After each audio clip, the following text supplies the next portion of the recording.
महाराज जी, ठाकुर रामकृष्ण परमहंस देव जी श्री रामकृष्ण वचनामृत में कह रहे हैं कि मनुष्य का सरल और उदार स्वभाव कई जन्मों की तपस्या का फल है और ये उसका आखिरी जन्म होता है। महाराज जी, ऐसा स्वभाव कैसे बने कि मन और बुद्धि शुद्ध हो, जिससे मरने से पहले एक बार तो शुद्ध मन बुद्धि से ठाकुर जी का देखो, सरलता और उदारता ये दोनों साधुता के विशिष्ट गुण हैं।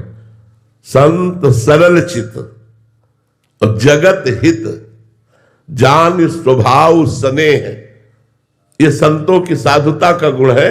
जगत हित उदारता और सरल चित। संत सरल चित जगत हित परम उदार संसार के कल्याण के लिए स्वयं तप स्वयं भजन करके और जगत मंगल के लिए दे, इससे बड़ा कौन उदार हो सकता है। तो उदारता, हरिवंश नाम है जहां तहां तहां उदारता, सकामता तहां नहीं कृपालुता विशेखिए।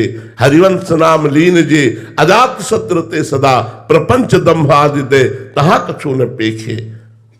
हरिवंश नाम जे कहे अनंत सुख तेल है, दुराप प्रेम की दशा तहां प्रत्यक्ष देखे।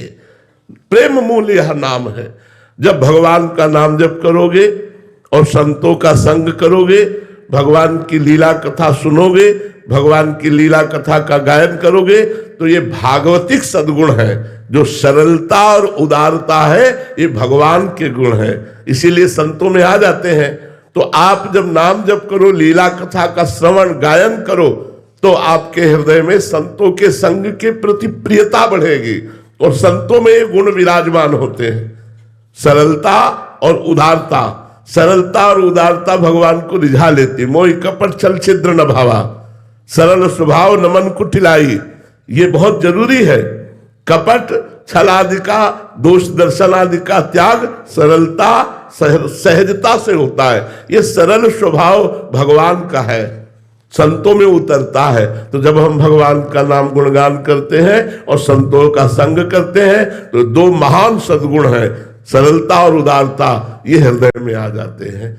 सबके प्रति उदार, क्या करूं जिससे जगत का मंगल हो जाए, क्या करूं जिससे सब कोई सुखी हो जाए, सब कोई दुख रहित हो जाए, ये संतों का स्वभाव होता है, क्योंकि उनमें उदार वृत्ति होती है और सरल चित होते हैं। तो भगवत आराधना से स्वभाव आ जाता है। अरे जी, परम